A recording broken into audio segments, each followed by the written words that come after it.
Disaster in Japan.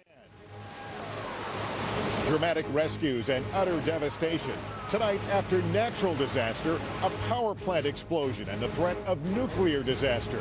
Just how dangerous is it? Plus, a new look at the power and fury of a tsunami.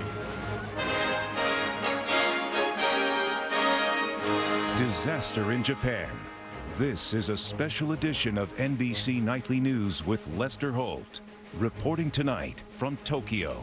Good evening, everyone. Right about now, people here in Japan are starting to ask themselves, how much worse can it get? Struck yesterday by one of the largest earthquakes ever on record. Entire communities swept away under a 30-foot-high tsunami, and now this.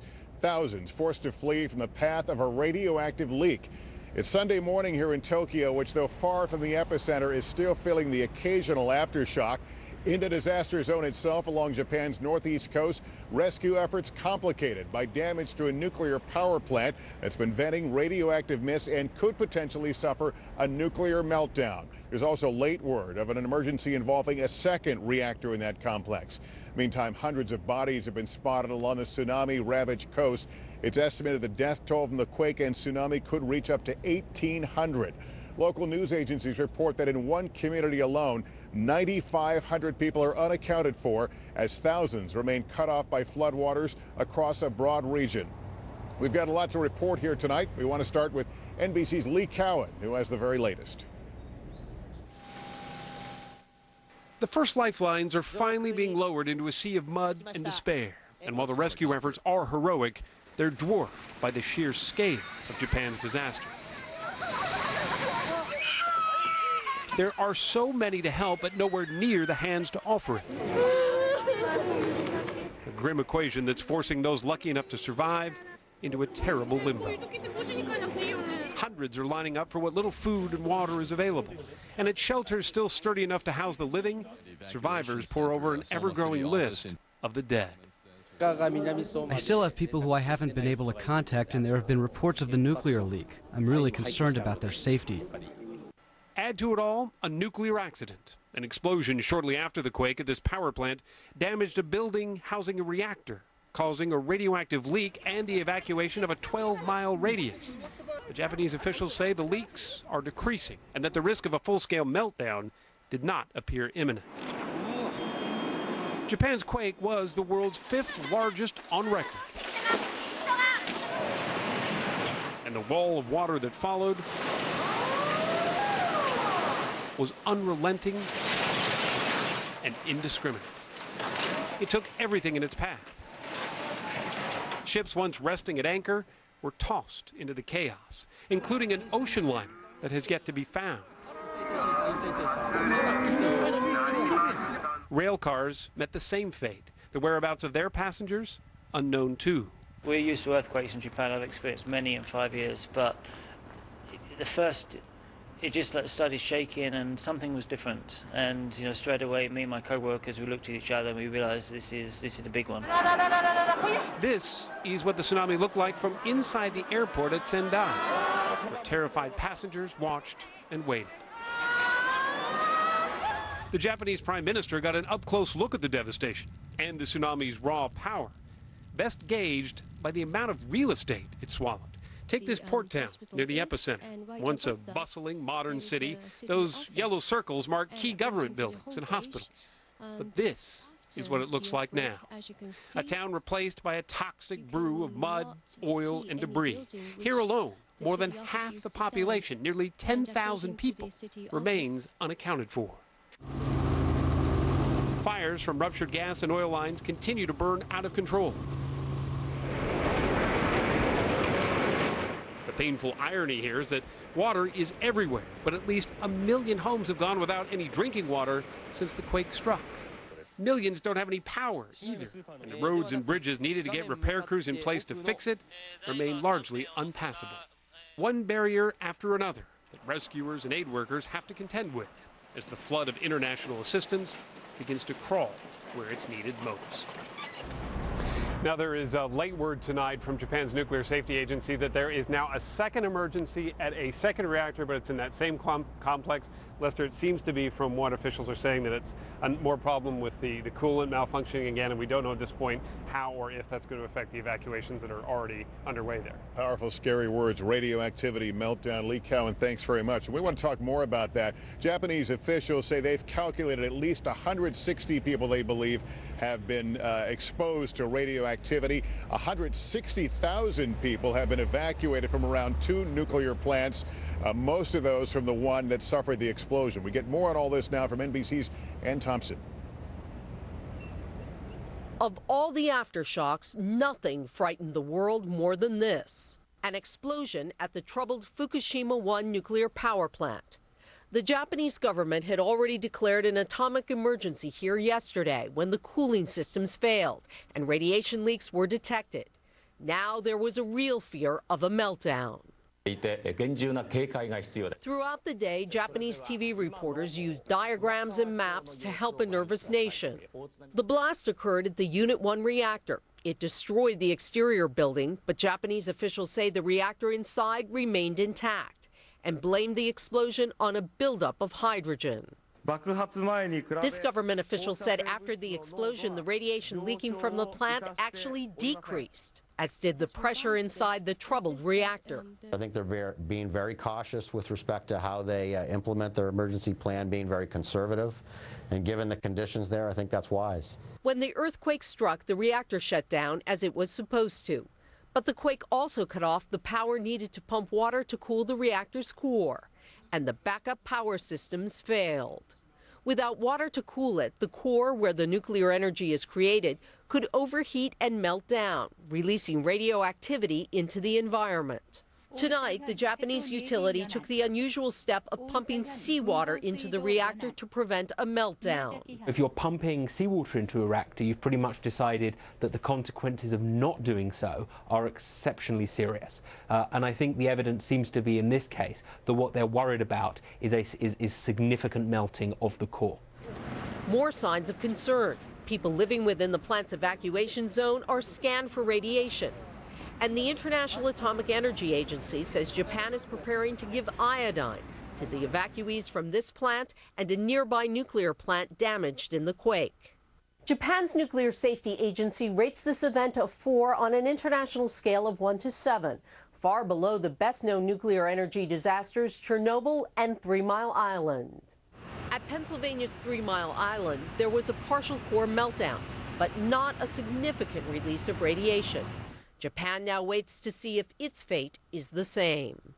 Ann Thompson, NBC News, London. Joe Cirincione is a nuclear energy expert. Mr. Cirincione, we appreciate you being with us. The problem, as we understand it, this particular reactor is an inability to cool it. They're putting seawater on it right now to try and cool the temperature. If they can't bring that temperature down, what's the worst case?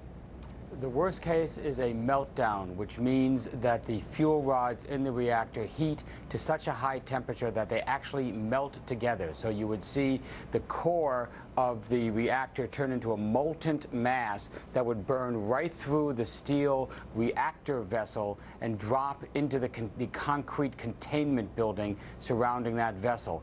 The very worst case is that the containment building, that concrete box, doesn't hold this radioactive molten mass, and the entire core then spews into the environment, putting radioactivity into the ground, the air, and the water. Right now, they are classifying this a 4 on a scale of 0 to 7. Apparently, there is a scale to measure the extent of nuclear accidents. Does that sound like a fair characterization that this is not higher on the scale? It sounded like a fair characterization a few hours ago. I'd say this is easily going to be a 5 very soon, which is the rating we gave 3 Mile Island. And if there is an actual meltdown, this clearly goes into the category of 6, or even the Chernobyl incident, which is a massive meltdown of 7. It depends how many reactors fail. As you noted, they're now telling us there's a second reactor. The latest news is that there's actually a third reactor. So all 3 nuclear reactors that were operating at this Daiichi facility facility. They announced that they've lost the ability to inject coolant into all of them, and they're preparing various emergency measures as we speak for all 3 reactors. This is already, if it stops right now, one of the worst nuclear disasters we've ever seen. All right, Mr. Cincione, thank you so much for your expertise. It was good having you on. I want to talk now more about the area hardest hit by all this. It's a community called Sendai. It's on the northeast coast. It's the largest city in the path of the tsunami. Angus Walker from our partner ITN is there, and here's what he saw. What the earthquake spared, floods and fire have destroyed. Smoke hangs over Sendai, the city closest to the epicenter, a coastal community where people are now trying to escape the power of this sea. Darkness has now fallen in Sendai, and for a second night running, millions of people are without power. It's pitch black. Have a look at this front door. We're just a few minutes away from the coast, and the watermark shows you how high the flood was. And look at this, the force of the tsunami almost took this front door off its hinges. Inside a shattered family home, on the walls, smiling family photos and a calendar. It was a day Japan will never ever forget. We've got Angus Walker on the phone now from Sendai. Angus, the sun has been up a couple of hours. What have you seen this morning? Well, although the center of Sendai, which is a city for around 1 million people, is largely unaffected structurally, there are massive queues for food at supermarkets. Most petrol stations, most gas stations are closed. There are lines of cars waiting at those gas stations that are still selling fuel. So everyone in this region of Japan is affected, even if they manage to escape the damage. What we're trying to do at the moment is get out of the city to head north, and there are queues on the roads, lots of heavy traffic of people trying to get away. 250,000 people are now in temporary housing. 170,000 people have been evacuated from those exclusion zones around the nuclear reactor that you were just discussing. And in terms of the area, how big an area is being affected by that, and is it hampering the rescuers from getting in?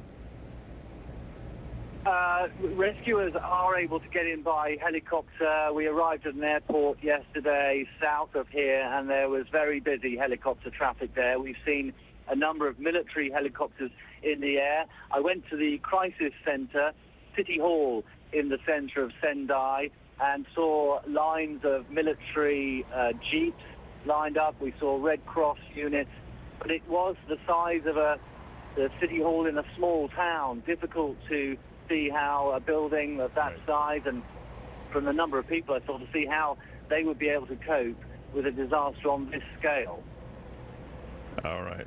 Angus Walker in Sendai for us. Thank you for your coverage from there. As you noted, the military, the Japanese military, is bringing relief supplies, but this is truly an international effort with a huge contingent of Americans now adding to the rescue efforts. We get more on that from NBC's Miguel Almagar.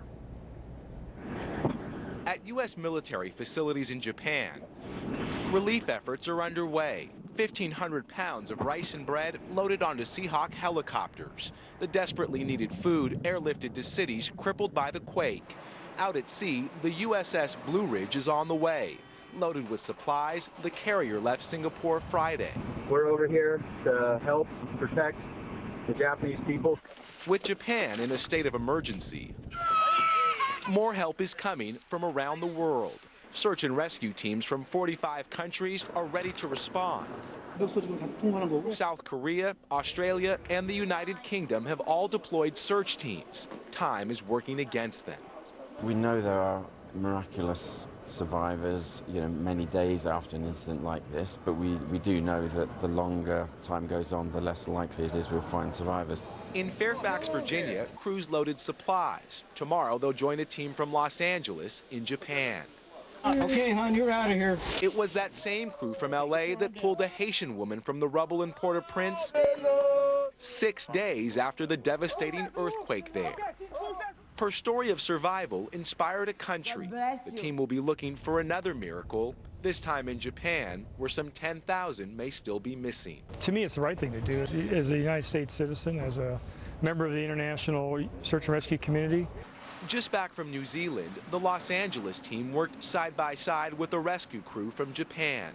Now the Japanese team is headed home to a disaster that hits home like nothing they've seen before. Miguel Almaguer, NBC News, San Jose, California. For more on the relief effort and how you can help, we've posted some information on our website. You can go there. It's nightly.msnbc.com. When NBC Nightly News continues here from Tokyo on a Saturday night, a question of readiness, what we are learning about the power of the tsunami.